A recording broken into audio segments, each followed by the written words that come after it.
pretty good team. That was pretty. It was What pretty made decent. that team so good, you two? Welcome back to Clark USA fans.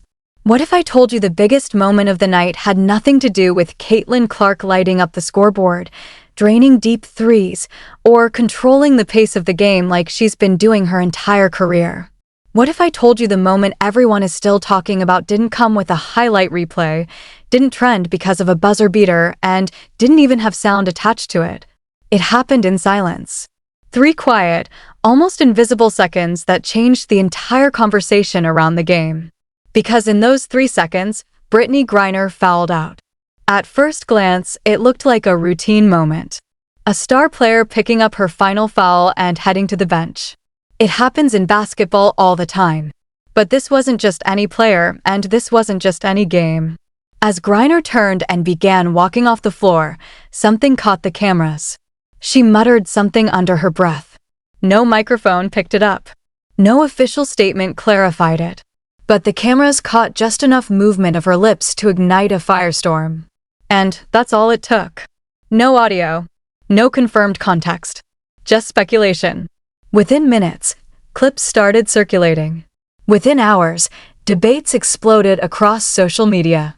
Millions of viewers watched the footage, replaying it frame by frame, trying to decode what was said. Some believed they saw a phrase that included a profanity followed by the words, "white girl." Others argued it was directed at the referee, calling it a whack call. But here's the problem: no one actually knew for sure. And instead of stepping in to clarify, the league went completely silent. And that silence? That's where everything spiraled. Because when there's a vacuum of information, people fill it with assumptions. And those assumptions quickly turn into narratives. And those narratives? They don't stay contained within the game. They spill into culture, into politics, into identity. Suddenly, this wasn't just about basketball anymore. It became something much bigger. Then, just as the conversation was reaching a boiling point, another voice entered the chaos, Riley Gaines. And when she stepped in, everything escalated.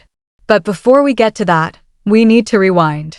Because none of this makes sense without understanding the context. None of this hits the same without knowing what the WNBA was experiencing at that exact moment in time. The 2024 WNBA season wasn't supposed to be controversial. It was supposed to be historic. It was supposed to be the year everything changed for the league in the best possible way. After decades of fighting for relevance, struggling for consistent TV coverage, battling for financial stability, and constantly proving its value, the WNBA finally had what every sports league dreams of: a transcendent superstar. And her name was Caitlin Clark. Clark didn't just enter the league with hype. We got some score power on the court. She arrived with receipts. She came off one of the most dominant college basketball careers in history. At Iowa, she didn't just break records, she shattered them. She surpassed Pete Maravich's all-time NCAA scoring record, a mark that had stood untouched since 1970. Think about that. Decades of basketball history, erased by one player. And she didn't do it quietly. She averaged over 30 points per game in her senior season. She pulled up from distances most players wouldn't even consider. She filled arenas not just at home, but on the road. Everywhere she went, crowds followed. And when March Madness arrived, she didn't just perform, she dominated the national spotlight. Her games weren't just popular, they were historic. The 2024 National Championship game drew nearly 19 million viewers, making it the most-watched women's basketball game ever. Let that sink in for a second. 19 million people. That's not just a good number, that's a statement. That's proof of impact. So when she declared for the WNBA draft and was selected first overall by the Indiana Fever, the expectations weren't just high, they were unprecedented. And somehow, she still delivered. Her debut game pulled in over 2 million viewers, the highest for a WNBA game in over 20 years. Ticket sales for Indiana skyrocketed. Arenas that had struggled to fill seats suddenly sold out the moment her team came to town. The entire league experienced a surge. Viewership jumped by over 170%. Merchandise sales exploded. Sponsors who had previously ignored the league started investing heavily. This wasn't hype. This wasn't media exaggeration. This was measurable, undeniable growth happening in real time. And it all pointed back to one player. Now here's the part that should have united everyone. When a league grows like that, everyone benefits. Higher viewership means bigger TV deals. Bigger deals mean higher salaries, better travel conditions, more exposure, more opportunities. And those benefits were already starting to show. The league secured a multi-billion-dollar media deal. Charter flights, something players had been pushing for years, were becoming standard.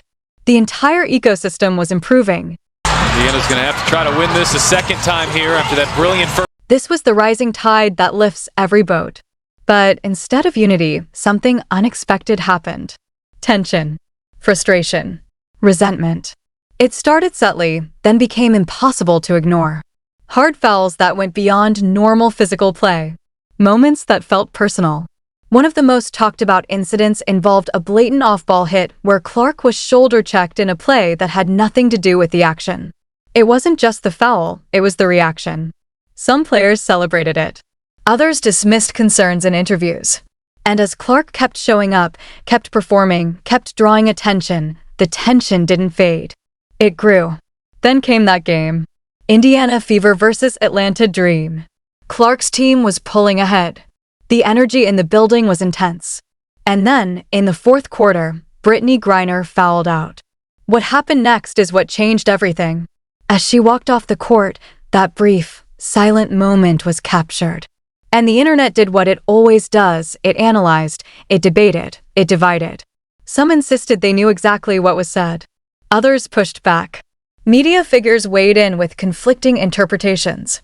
But the one thing everyone noticed wasn't what was said, it was what wasn't said afterward. The league said nothing. No clarification. No statement. No attempt to control the narrative. And that silence created space. Space for speculation. Space for outrage. Space for voices outside the sport to step in. And that's exactly what happened. Riley Gaines entered the conversation, and she didn't hold back. Now, to understand why her involvement mattered, you have to understand who she is. She's not just a random commentator jumping on a trending topic. She's a former Division I swimmer, an all-American athlete who spent nearly 2 decades training at the highest level. Her life was built around discipline, competition, and performance. But her career took a turn when she became one of the most vocal figures in a highly controversial debate around fairness in women's sports. That experience transformed her into a public figure, one who is both widely supported and heavily criticized. And one thing about her is undeniable. She does not stay silent. When she saw the situation involving Griner, she didn't wait for confirmation. She didn't soften her stance. She went directly at what she believed was the core issue, not just the moment itself, but the response to it. Or more accurately, the lack of response. She argued that the situation exposed something deeper. A double standard. A difference in how actions are judged depending on who is involved. And she posed a question that immediately caught attention. What if the roles were reversed? What if Caitlin Clark had been the one caught on camera, appearing to say something racially charged toward Brittney Griner? According to Gaines, the reaction would have been immediate and overwhelming. Headlines everywhere. Public statements within hours. Potential suspensions. Sponsor pressure. Wall-to-wall media coverage. In her view, there would have been no ambiguity in the response. But in this case, silence. And that contrast is what fueled the fire. Because whether people agreed with her or not, the question forced a conversation that the league could no longer avoid. It shifted the focus from what may or may not have been said to how situations are handled, how accountability is applied, and whether that accountability is consistent. Suddenly, this wasn't just about a single moment in a single game. It became a broader discussion about fairness, perception, and the responsibility of a league that is now under more scrutiny than ever before. The WNBA had spent years fighting to be seen. Now everyone was watching. And with that attention comes pressure. Pressure to respond. Pressure to lead. Pressure to handle controversy in a way that reflects the values the league wants to represent. Because in today's world, silence isn't neutral. Silence is interpreted. Silence becomes part of the story. And in this case, it may have amplified the situation more than any statement ever could have. What started as 3 silent seconds turned into a full-blown cultural debate. A moment that had nothing to do with scoring suddenly overshadowed everything that happened on the court. And the biggest question still remains unanswered. When the spotlight is at its brightest, when millions are watching, when every move is being analyzed in real time, who gets protected? And more importantly, who decides? Nice give and go. Clark right at the cup, and she gets the bucket. Here's where the story takes a turn that feels almost impossible to ignore, because just when you think things couldn't get more confusing, they somehow do. While the WNBA was staying completely silent on the Brittney Griner situation, while they avoided addressing the viral clip, avoided clarifying what was said, and essentially acted like one of the biggest sports controversies of the moment didn't exist, they were, at the very same time, actively working on something else. And that contrast is what made everything feel so bizarre. Because behind the scenes, the league wasn't inactive at all. In fact, they were busy launching a formal investigation. But not into the moment that millions of people had watched on camera. Instead, the investigation was focused on something entirely different, claims made by another player, Angel Reese. Reese had publicly alleged that Indiana Fever fans directed racist behavior toward her during games. Now, let's be very clear about something. Those are serious accusations. Allegations of racism should always be treated with gravity, urgency, and respect. They should never be dismissed or brushed aside. And to the league's credit, they didn't ignore it. They responded immediately. They committed resources. They initiated a full investigation. Time, personnel, and attention were all directed toward uncovering the truth behind those claims. From a procedural standpoint, that is exactly what you would expect from a professional sports organization trying to uphold standards. But then came the outcome. After reviewing available evidence, game footage, arena recordings, witness accounts, the league found nothing. No supporting video. No corroborating testimony. No verifiable proof that the alleged behavior had occurred. Zero. Now pause there for a second, because this is where the tension begins to build. Investigating a claim and finding no evidence is not a failure. It's part of the process. It shows that the system is working in one sense. You take accusations seriously, you investigate thoroughly, and if nothing is substantiated, you say so and move forward. That's accountability. But here's where the situation starts to feel unbalanced. On one side, you have an allegation that triggered a full-scale investigation, even though it ultimately produced no evidence. On the other side, you have a viral on-camera moment involving a player, viewed by millions, debated across every major platform, analyzed frame by frame, and the league chose not to even publicly acknowledge it. No statement. No clarification. No visible effort to address what people believe they saw. And that contrast? That's what turned a confusing situation into a controversial one. Because people weren't just reacting to the incident anymore, they were reacting to how differently two situations were being handled. It wasn't just a double standard. It looked like a double standard under a spotlight. And that's exactly what Riley Gaines seized on. She didn't hesitate. She didn't soften her words. She pointed directly at the inconsistency and argued that this wasn't accidental, it was intentional. In her view, the league wasn't simply being cautious. It was being selective. Selective about which issues to amplify. Selective about which situations to investigate. Selective about which narratives to protect. According to Gaines, this wasn't about fairness, it was about control. Control over the story, over public perception, over which conversations were allowed to gain traction and which ones were quietly ignored. And whether people agreed with her or not, one thing became undeniable. The contrast was difficult to explain away. Because if the goal is accountability, then consistency matters. If the goal is fairness, then transparency matters. And if the goal is trust, then silence, especially in moments of high visibility, can be damaging. But the story didn't stop there. Because just when it seemed like the situation couldn't get more complicated, another layer was added, one that raised even more questions about media, access, and who gets to ask difficult questions. Enter Outkick. Now, Outkick is not a subtle media outlet. It has built its identity on being outspoken, often controversial, and willing to challenge mainstream narratives. Some people respect that approach. Others strongly disagree with it. But in this situation, they attempted to do something incredibly basic. They tried to ask a question. A simple one. They wanted to ask Brittney Griner directly what she had said in that viral moment. That's it. No speculation. No interpretation. Just a direct question to the person at the center of the story. And when you think about the scale of the situation, that shouldn't sound unusual at all. Is what you see there, Kate. This was a moment that had generated tens of millions of views across platforms like TikTok, X, Instagram, and YouTube. It had been discussed by major sports personalities, debated on television, broken down in podcasts. Everyone had an opinion, but almost no one had done the most fundamental thing in journalism: ask the person involved. So Outkick applied for media credentials to cover an Atlanta Dream game. A standard process. One they had successfully completed across multiple leagues: NFL, NBA, MLB, college sports. Nothing out of the ordinary. But this time, the request was denied. The reason given? Limited space. Now on paper, that sounds reasonable.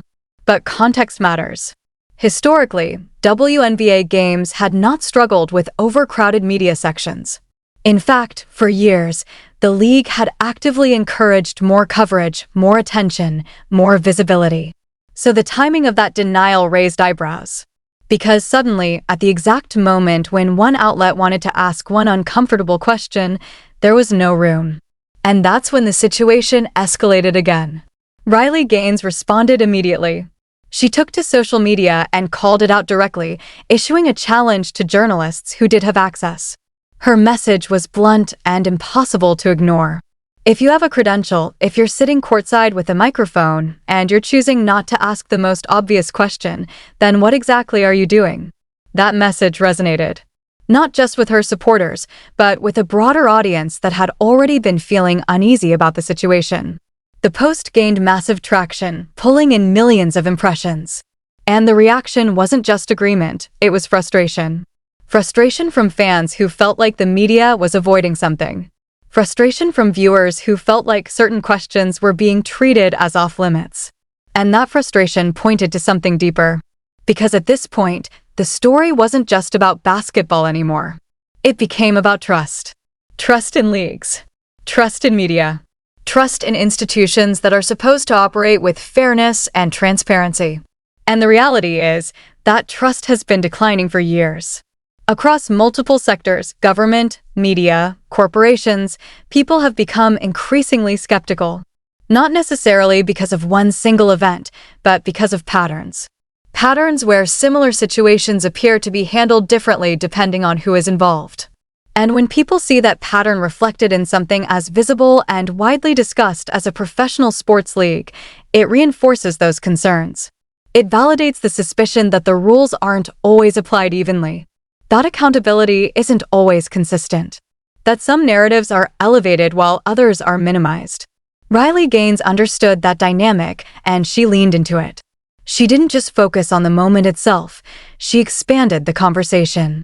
She connected it to a broader context, including Brittney Griner's highly publicized detention in Russia back in 2022.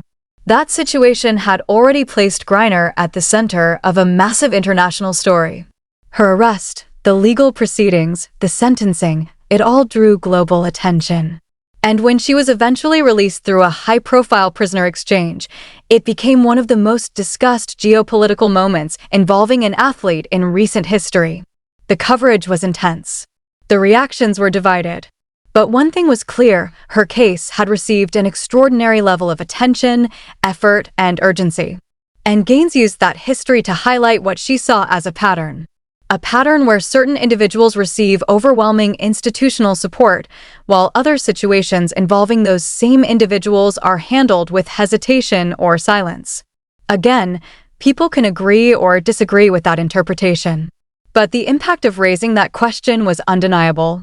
because it forced the conversation out of the narrow lane of what was said and into a much wider discussion about fairness, consistency, and credibility. And once a conversation reaches that level, it doesn't go away easily. What started as a 3-second silent clip had now evolved into a multi-layered debate involving sports, media, culture, and public trust. And at the center of it all was a question that still didn't have a clear answer. Not what was said, but why it wasn't addressed. Because in an era where everything is recorded, replayed, and analyzed in real time, silence doesn't simplify a situation.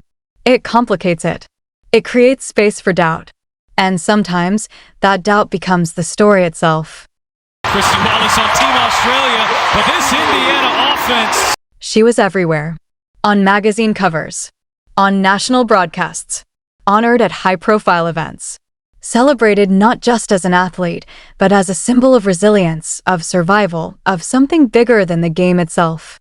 Very few public figures ever receive that level of visibility, that level of support, that level of grace. It was overwhelming, historic, and in many ways, deserved given the circumstances she had endured. But here's where the tension begins.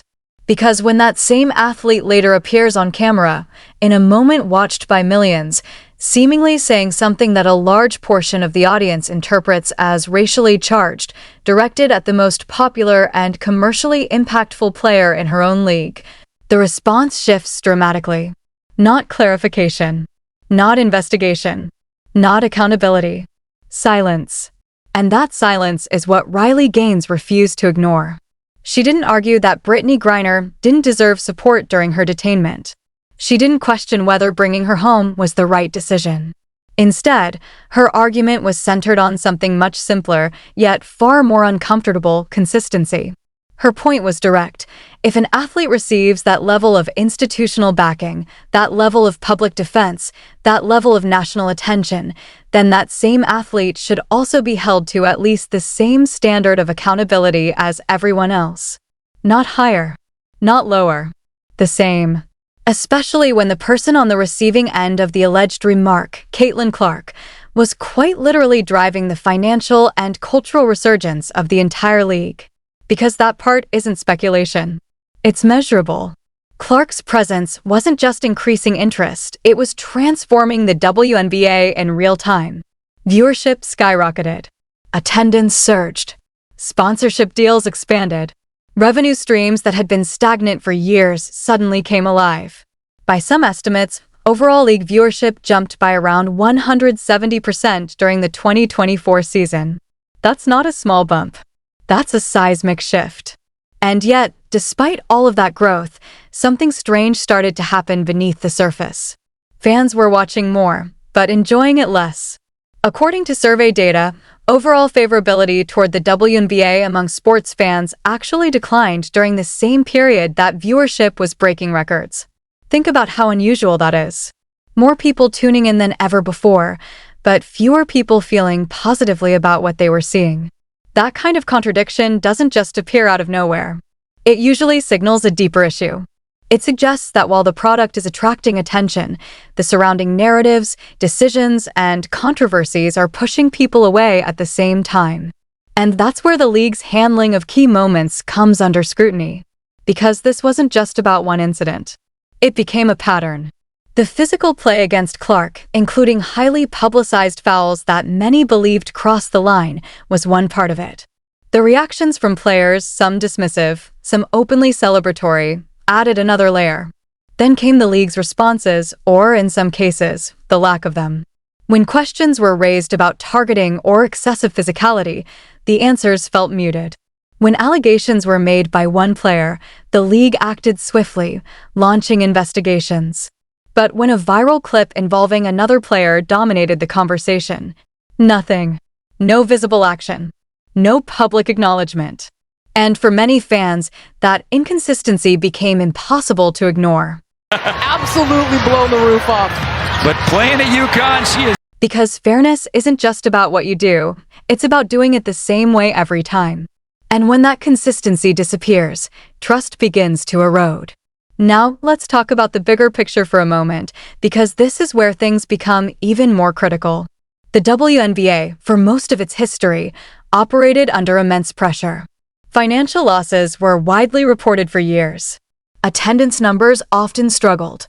Television ratings lagged behind other major sports leagues. Criticism, sometimes fair, sometimes unfair, was constant. There were years when the league's survival itself felt uncertain. And then, almost overnight, everything changed. Caitlin Clark entered the picture, and suddenly the WNBA had something it had been searching for since its inception, a player who could transcend the sport. Her debut drew millions of viewers. Ticket sales surged dramatically. Arenas that once had empty seats were now turning fans away. Major media networks began prioritizing coverage. A multi-billion-dollar media rights deal came into play, involving some of the biggest names in broadcasting and streaming. This wasn't gradual growth. It was explosive. It was the kind of momentum leagues spend decades trying to build. And that's why what happened next feels so significant. Because instead of fully capitalizing on that momentum, the league appeared to stumble. Moments that required clarity were met with hesitation. Moments that called for leadership were met with neutrality. And in an environment where visibility is higher than ever, neutrality doesn't feel neutral. It feels like avoidance. Take the widely discussed on-court incident involving a hard foul on Clark. It wasn't just the contact, it was the reaction afterward. Social media posts, interviews, and public commentary all contributed to a sense that something deeper was happening. Then came the investigative decisions. One situation triggered immediate action. Another, arguably more visible and widely debated, did not. Experience.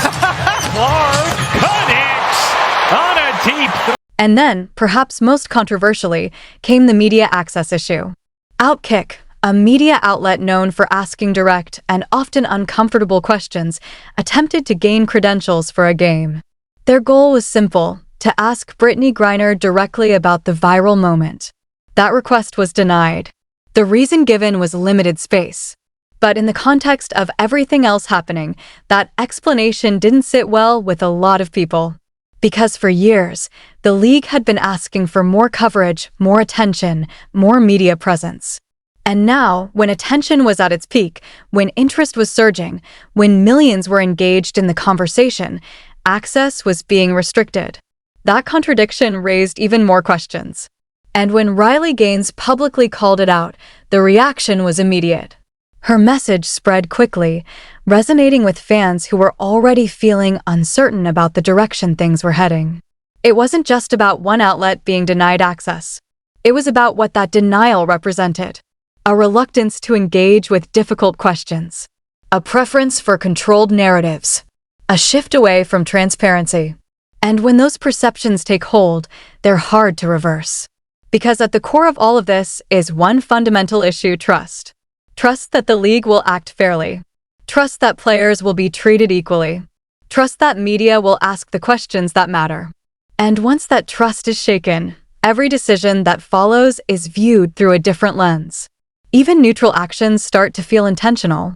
Even silence starts to feel strategic. And that's where the WNBA finds itself right now. At a crossroads. On one side, there's an opportunity, one of the biggest in its history. A chance to build on unprecedented momentum, to grow the game, to reach new audiences, to establish long-term success. On the other side, there's risk. The risk of losing the very audience that just arrived.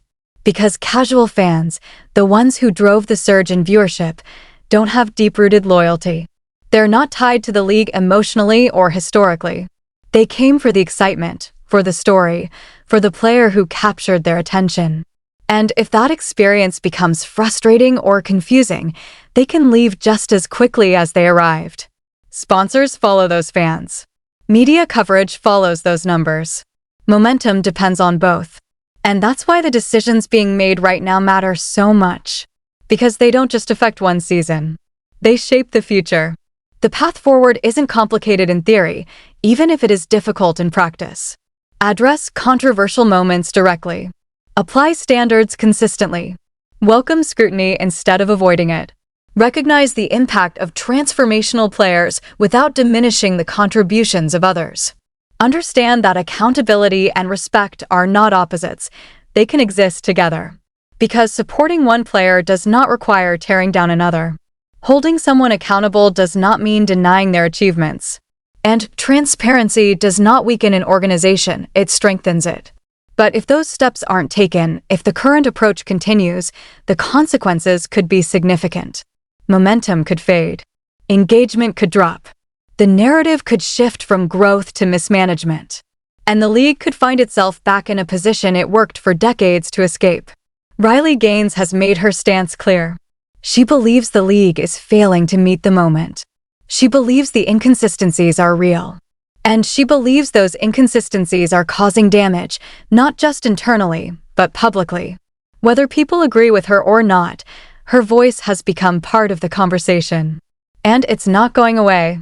Because this story was never just about a single moment.